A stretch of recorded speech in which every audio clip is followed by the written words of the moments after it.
होली की आत्मा। बचपन से शहर में रहने वाला मनोज इस साल होली की छुट्टियों में अपने गांव दुर्गापुर वापस आता है, जहां उसे देख पूरा गांव खुशी से झूम उठता है। जब गया था तब इतना सा था और अब देखो कितना बड़ा हो गया है। हाँ सरपंच जी, जब मैं गया था तब आप भी बहुत जवान थे और अब देखो कितने बूढ़े हो गए हैं आप। चलो चलो बढ़िया है, बच्चा घर वापस आ गया। इसी खुशी में आज रात पार्टी होगी। क्या बात है, गांव में भी पार्टियां होने लगी। वैसे अगर पार्टी की बात है तो आज क्यों सीधा होली पार्टी करते हैं। होली पार्टी की बात सुन चहल पहल में अचानक सन्नाटा छा जाता है, जिसे देख मनोज को कुछ अजीब लगता है, लेकिन तभी सरपंच बात पलट देता है। अब बहुत देर हो गई, चलो सब अपने घर चलो, पार्टी के बारे में कल सोचेंगे। मनोज भी मम्मी पापा के साथ घर आ जाता है, पर होली पार्टी और उस पर पूरे गांव की खामोशी वाली बात अभी तक उसके जहन से निकलती नहीं। पापा, होली पार्टी की बात पर सब चुप क्यों हो गए थे? अरे होगी उनकी कोई अपनी बात, मुझे गांव की पंचायत ही थोड़ी पता है। थक गया हूँ, चलो सो जाते हैं, कल बात करते हैं। पापा की बात मानते हुए मनोज भी सोने चला जाता है। आज तो छुपा लिया, लेकिन हफ्ते बाद जब होली का दिन आएगा तब इसे कैसे रोकोगे? अगली सुबह सूरज के साथ ही मनोज भी गांव घूमने निकल जाता है, जिस पर रास्ते में उसे अपनी ही उम्र के कुछ लड़के भी मिलते हैं, जिनसे दोस्ती कर अब वो उनके साथ घूमने लगता है। इसी तरह कुछ दिन बीत जाते हैं और होली नजदीक आने लगती है। दोस्तों, होली में 4 दिन ही बचे हैं, पर गांव में उसकी कोई तैयारियां क्यों नहीं दिख रही? क्योंकि यहाँ होली नहीं मनाई जाती। अरे पर ऐसा क्यों? वो राजा भूषण, अरे तुम 4 दिन के लिए आए हो, क्या इतना सोच रहे हो? चलो कुछ खाने चलते हैं। इसी के साथ एक बार फिर होली की बात को टलते हुए देख मनोज को शक होने लगता है। वो घर पहुंचते ही इंटरनेट पर अपने गांव और राजा भूषण के बारे में जानकारी निकालने लगता है। क्या? मुझे आज तक ये नहीं पता था। ऐसा कैसे? किसी ने मुझे कुछ बताया क्यों नहीं?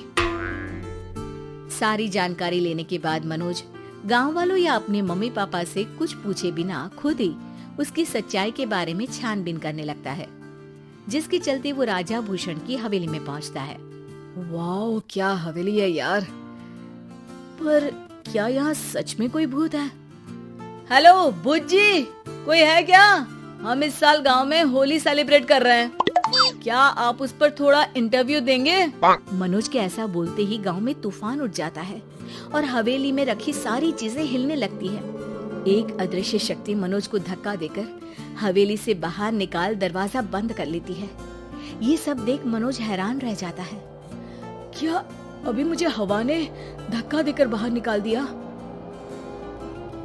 मेरे होते हुए इस गांव में कभी होली नहीं मन सकती, इसलिए दोबारा ऐसी कोशिश भी मत करना, अंजाम बुरा होगा।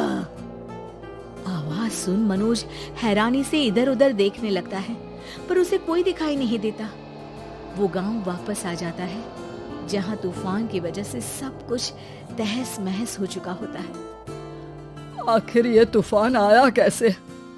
ना ऐसा कोई मौसम था और ना ही हमने होली का त्योहार मनाने की बात की थी। सरपंच की बात पर कोई रिएक्शन दिए बिना मनोज चुपचाप अपने घर चला जाता है। इस तरह देखते ही देखते होली का दिन भी आ जाता है और मनोज रंग लेकर गांव में निकल जाता है, लेकिन गांव पूरी तरह खाली होता है। अरे त्योहार का दिन है, धूमधाम की जगह मातम क्यों मनाया हुआ है? मनोज की आवाज सुन सब अपने घर की खिड़कियां खोल के घर के अंदर से ही उसे वापस जाने के लिए कहने लगते हैं, पर वो किसी की नहीं सुनता। तुझे पहले भी समझाया था, अगर होली खेलने की कोशिश भी की तो अच्छा नहीं होगा। अरे बात मान लो बेटा, तुम्हें सच नहीं पता। मुझे सब पता है। सालों पहले इस राजा ने एक अंधविश्वास फैलाया और आप लोग आज तक उसे मानते आ रहे हो। अरे बेटा, जब तुम पैदा भी नहीं हुए थे उससे भी बहुत पहले से इस गांव पर होली का श्राप है। अगर गांव में होली का त्योहार मनाया जाता है तो प्रलय आना पक्की बात होती है। राजा भूषण इस सब में नहीं मानते थे और त्योहार मनाने लगे, जिसके चलते होली वाले ही दिन पहले उनके बेटे की और फिर उनकी मृत्यु हो गई। तभी से गांव की रक्षा के लिए उनकी आत्मा उस हवेली में रह रही है। सबकी बातें सुन मनोज उलझन में पड़ जाता है। सोचना भी मत मनोज, अगर तुमने इस परंपरा को तोड़ने की कोशिश भी की तो उसका परिणाम इस गांव और गांव के लोगों के लिए अच्छा नहीं होगा। मुझे भी यकीन नहीं हो रहा कि आप लोग एक बेतुकी बात को मानकर सालों से रंगों के त्योहार को मातम की तरह मनाते आ रहे हो। मनोज किसी की कोई बात ना मानते हुए पूरे गांव में रंग बिखेर देता है, जिसके तुरंत बाद वहां तूफान के साथ बिजलियां गरजने लगती है। अचानक मौसम में ऐसा बदलाव देख जहां मनोज कंफ्यूजन में आ जाता है, वहीं गांव वाले डर से सहम जाते हैं।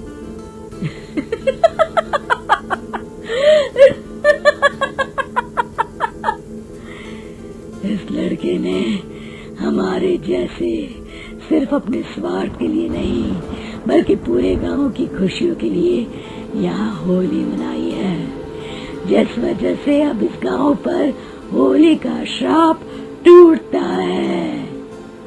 ऐसा बोलकर राजा का भूत वहां से गायब हो जाता है, जिसके बाद गांव के लोग धूमधाम से होली मनाते हैं।